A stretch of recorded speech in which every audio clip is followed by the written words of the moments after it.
Hi friends, Nisha cooking ಚಾನಲ್ಗೆ ಸ್ವಾಗತ. ಇವತ್ತು ನೋಡ್ರಿ ನಾನು ಉಳ್ಳಾಗಡ್ಡಿ ಚಟ್ನಿ ಹೇಗೆ ಮಾಡೋದು ಅಂತ ತೋರಿಸ್ತಾ ಇದ್ದೀನಿ. ಅದಕ್ಕೆ ಬೇಕಾಗಿರೋ ಸಾಮಗ್ರಿಗಳನ್ನು ನೋಡ್ಕೊಳ್ರಿ. ಕ್ವಿಕ್ಕಾಗಿ ಮಾಡ್ಕೊತೀನಿ ನೋಡ್ರಿ. ತುಂಬ ರುಚಿಯಾದಂಥ ಉಳ್ಳಾಗಡ್ಡಿ ಚಟ್ನಿ ದೋಸೆ, ಚಪಾತಿ, ರೊಟ್ಟಿ ಜೊತೆ ಚೆನ್ನಾಗಿರುತ್ತೆ. ಬಿಸಿ ಅನ್ನಕ್ಕೆ ಇದು ಸೂಪರಾಗಿರುತ್ತೆ. ಇದಕ್ಕೆ ಬೇಕಾಗಿರೋ ಐಟಮ್ಸನ್ನು ನೋಡ್ಕೊಳ್ರಿ. ಒಂದು 2 ದೊಡ್ಡ ಉಳ್ಳಾಗಡ್ಡಿನ ಹೆಚ್ಚಿಟ್ಕೊಂಡಿದ್ದೀನಿ, 1-2 ಟೊಮೆಟೊ, ಆಮೇಲೆ 1 ಗಡ್ಡೆ ಬೆಳ್ಳುಳ್ಳಿ, ಕರಿಬೇವು, ಕೊತ್ತಂಬರಿ ಸೊಪ್ಪು, ಒಣ ಮೆಣಸಿನ್ಕಾಯಿ, 1 ಸ್ಪೂನು ಉದ್ದಿನಬೇಳೆ, 2 ಸ್ಪೂನು ಕಡಲೆಬೇಳೆ, ಆಮೇಲೆ ಸ್ವಲ್ಪ ಒಣ ಕೊಬ್ಬರಿ ತೊಗೊಂಡಿದ್ದೀನಿ. ಇಲ್ಲಿ ಕಡಾಯಿನ ಬಿಸಿ ಮಾಡಿ ಇದಕ್ಕೆ 1-2 ಸ್ಪೂನಷ್ಟು ಎಣ್ಣೆ ಹಾಕಿರಿ.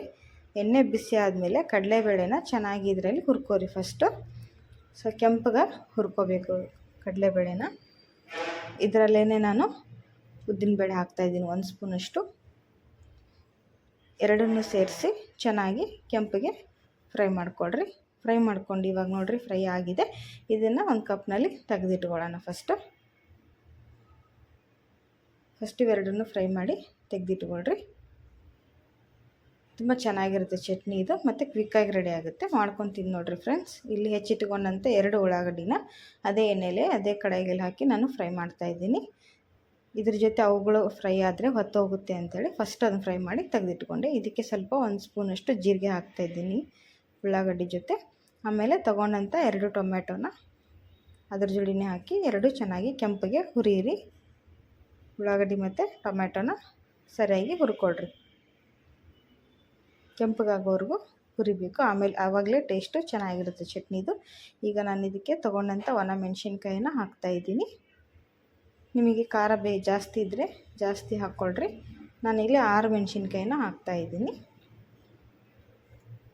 ನೋಡಿರಿ ಈ ಥರ ಹುರ್ಕೊಳ್ರಿ. ಇದಕ್ಕೆ ಬೆಳ್ಳುಳ್ಳಿ ಮತ್ತು ಕರಿಬೇವಿನ ಸಹಿತ ಇದರಲ್ಲೇ ಹಾಕಿದ್ದೀನಿ ನಾನು. ಹಾಕಿ ಚೆನ್ನಾಗಿ ಫ್ರೈ ಮಾಡಿರಿ. ಇದಕ್ಕೆ ರುಚಿಗೆ ತಕ್ಕಷ್ಟು ಉಪ್ಪು ಸಹಿತ ಹಾಕ್ಕೊಳ್ರಿ. ಇದು ಇವಾಗಲೇ ನೋಡಿರಿ ಫ್ರೈ ಆಗಿದೆ. ಇವಾಗ ಫ್ಲೇಮ್ ಆಫ್ ಮಾಡಿ ಕಂಪ್ಲೀಟಾಗಿ ಕೂಲ್ ಆಗೋಕ್ಕೆ ಬಿಟ್ಬಿಡೋಣ. ಇವಾಗ ನೋಡಿರಿ ಎಲ್ಲ ಕೂಲಾಗಿದೆ. ಈಗ ಇದನ್ನು ಮಿಕ್ಸಿ ಜಾರ್ ಮಾಡ್ಕೊಂಬರೋಣ. ನಾವು ತೊಗೊಂಡಂಥ ಉಳ್ಳಾಗಡ್ಡಿ, ಟೊಮೆಟೊ, ಒಣ ಮೆಣಸಿನ್ಕಾಯಿ, ಬೆಳ್ಳುಳ್ಳಿ, ಕರಿಬೇವು, ಜೀರಿಗೆ ಫ್ರೈ ಮಾಡ್ಕೊಂಡಿದ್ವಲ್ಲ ಅದೆಲ್ಲ ಹಾಕ್ಕೊಂಡಿದ್ದೀನಿ. ಇದಕ್ಕೆ ಕಡಲೆಬೇಳೆ, ಉದ್ದಿನಬೇಳೆ ಫ್ರೈ ಮಾಡ್ಕೊಂಡು ತೆಗೆದಿಟ್ಕೊಂಡಿದ್ವಲ್ಲ ಅದನ್ನು ಹಾಕ್ತಾಯಿದ್ದೀನಿ. ಮತ್ತು ಒಣ ಕೊಬ್ಬರಿ ಸಹಿತ ಹಾಕ್ತಾಯಿದ್ದೀನಿ ಇದಕ್ಕೆ. ಆಮೇಲೆ ಸ್ವಲ್ಪ ಹುಣಸೆಹಣ್ಣು ಹಾಕ್ರಿ. ಹಾಕಿಬಿಟ್ಟು ಉಪ್ಪು ಆಲ್ರೆಡಿ ಹಾಕಿದ್ದೀವಿ, ಮತ್ತೆ ಹಾಕೋಕ್ಕೆ ಹೋಗ್ಬಿಡಿ. ಕೊತ್ತಂಬರಿ ಸೊಪ್ಪನ್ನು ಹಾಕಿ ನೈಸಾಗಿ ಗ್ರೈಂಡ್ ಮಾಡ್ಕೊಂಬರೋಣ ಚಟ್ನಿನ. ಇವಾಗ ನೋಡಿರಿ ಫ್ರೆಂಡ್ಸ್, ನೈಸಾಗಿ ಚೆನ್ನಾಗಿ ಚಟ್ನಿ ರೆಡಿಯಾಗಿದೆ. ಇವಾಗ ನೀವು ಕೂಡ ಮಾಡ್ಕೊತೀನಿ ನೋಡಿರಿ. ಇಷ್ಟ ಆದರೆ ನಮ್ಮ ನಿಶಾ ಕುಕ್ಕಿಂಗ್ ಚಾನಲ್ಗೆ ಸಬ್ಸ್ಕ್ರೈಬ್ ಮಾಡಿರಿ. ವಿಡಿಯೋನ ಸ್ಕಿಪ್ ಮಾಡದೆ ನೋಡಿರಿ.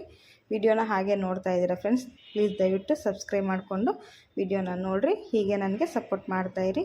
ನೋಡಿರಿ ಚಟ್ನಿ ಹೇಗೆ ಬಂದಿದೆ ಅಂತ. ನಿಮ್ಗೆ ಇಷ್ಟ ಆದರೆ ಲೈಕ್ ಮಾಡಿರಿ.